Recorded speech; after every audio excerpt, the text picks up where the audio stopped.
AM 630. WMAL. Donald Trump said the following about you, quote, "Look at that face. Would anyone vote for that?" I think women all over this country heard very clearly what Mr. Trump said.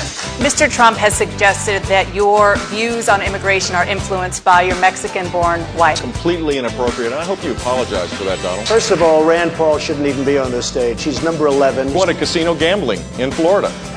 Yes, you did? No way, man. You ran up mountains of debt as well as losses using other people's money, and you were forced to file for bankruptcy not once, I never filed not for twice.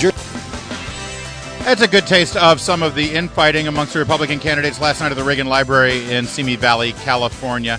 All right, so were you turned off by all of that fighting, or do you think it's important in the process? And overall, who do you think rose above the rest? Who do you think is the one who, if we had to vote today and you had to pick your Republican nominee for president, who gets your vote? 888-630-9625, 888-630 WMAL. Joining us right now, Amanda Carpenter, who was part of the team there for CNN, giving the pre- and post-debate analysis out of the Reagan Library. You were in the room, Amanda. The questions, I'll give my answer.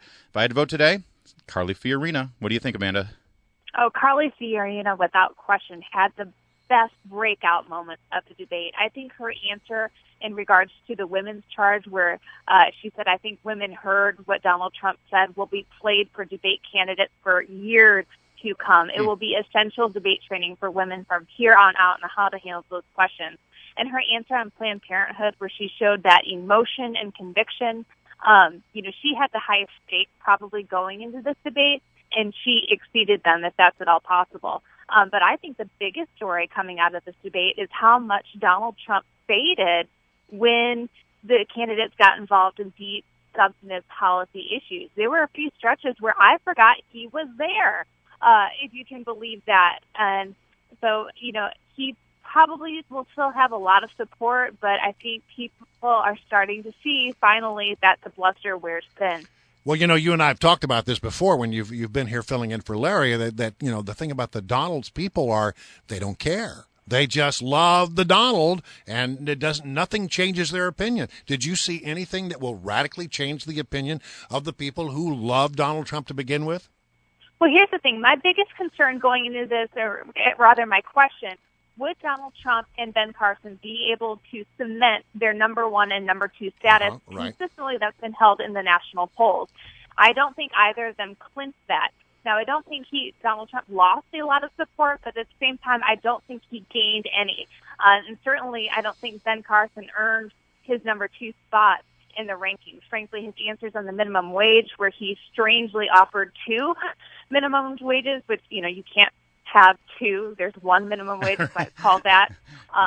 Strangely offering that it should be indexed to reasonableness. Indexing minimum wage to inflation is something that's talked about, but that's not what he was talking about, and it was very confusing.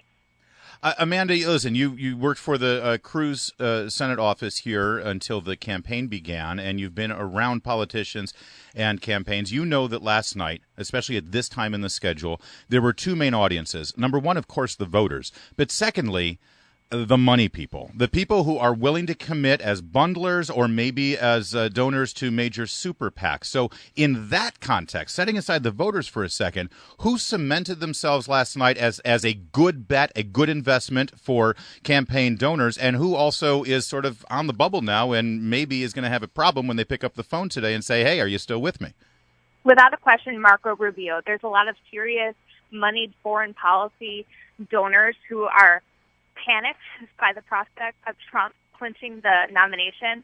And I think Marco Rubio really reminded people that he is to a presidential level, not only reminding people of his strong biography, but making a good effort to explain his foreign policy credentials. His particular answer and what Vladimir Putin is attempting to do in the Middle East by becoming a power broker there with building the bases in Syria, I thought was masterful. That was the best explanation of those geopolitics that I've heard from any of the candidates. And so I think he did his job. He's in for the long haul. If he's not the nominee, he's everyone's favorite VP pick. All right, so let me ask you this question. Who did you felt like didn't show up at all, just had no impact whatsoever? Who disappointed the greatest? Disappointed the greatest. Huckabee, sometimes it's hard, frankly, to understand why he's there. he probably belonged in the second-tier debate. But I will say for the warm-up debate, I said going into that, if these candidates have to break out. If they don't break out and have a performance similar to the way that Carly did in the first debate, they need to drop out.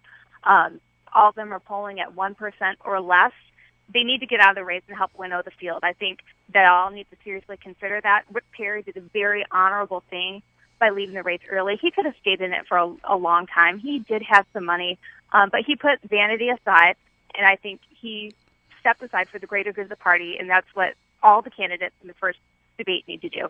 Amanda Carpenter, I'd love to, you alluded to this moment, and I'd like to play it. It's just about 30 seconds long. Carly Fiorina talking about defunding Planned Parenthood. Listen to this. And then I'd love your reaction specifically as a Republican woman and why this resonates and could potentially be a game changer for this issue and for Carly Fiorina in the election. Listen. Anyone who has watched this videotape, I dare Hillary Clinton, Barack Obama to watch these tapes. Watch a fully formed fetus on the table, its heart beating, its legs kicking, while someone says we have to keep it alive to harvest its brain. This is about the character of our nation. And if we will not stand up and force President Obama to veto this bill, shame on us. Amanda?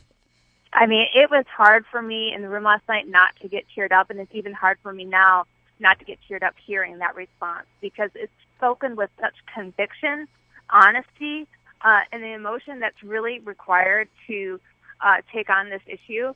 And I absolutely love how she really took it to Hillary Clinton, saying, I'm willing to make this an election issue. I'm willing to confront Hillary Clinton about it.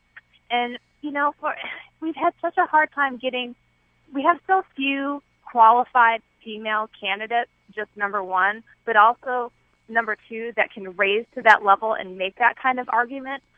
It was just phenomenal. We've been waiting for this to happen, not just Republican women, but pro-lifers in general. It happened, and that's another moment that is just going to be played, I think, for years and years to come as debate prep. By the way, man, if I can just follow up on that, not with a question, but with my own statement, you know that Hillary Clinton and the Democrats, their response on Planned Parenthood is, well, Planned Parenthood is about women's health and about women's health issues, and we can't deny that access. You have to understand, Carly Fiorina is a breast cancer survivor. You cannot out maneuver her on the issue of women's health. She has a bit of a trump card there, if I may say that, Brian. Yeah. What about the squabbling between Trump and Bush? Yeah. Well, that was interesting. Listen, Bush had to show that he has a willingness to engage Donald Trump going into this. I'm not sure he landed any of the punches. Yes, he showed more fight, but he didn't really have any takedown kind of punch. But for the infighting, man, I was fascinated by how much Rand Paul has gotten under the skin of Donald Trump. Twice, Donald Trump went out of his way to oddly attack Rand Paul when it wasn't necessary. Listen, if you look at who is most directly challenging Donald Trump right now, it's Ben Carson. Trump didn't go after him, but he kept going after Rand Paul. So I just found it fascinating that Rand Paul seems to be living rent-free in Donald Trump's head. Yeah, it's true. Amanda Carpenter, thanks for joining us. He also went after his appearance. You know, you're Donald Trump. You're going after someone for their appearance? Really? Yeah, really. At least he didn't mention his hair. Proving Rand's point at the time, where Rand says you just do name-calling, and then he calls him ugly. So point Rand Paul. All right, Amanda Carpenter, great seeing you on CNN last night, and great talking to you this morning. Thanks for waking Amanda. up Good for stuff. us. All right, your calls next. We want to hear from you. What's your takeaway of last night's debate? 888-630 WMAL.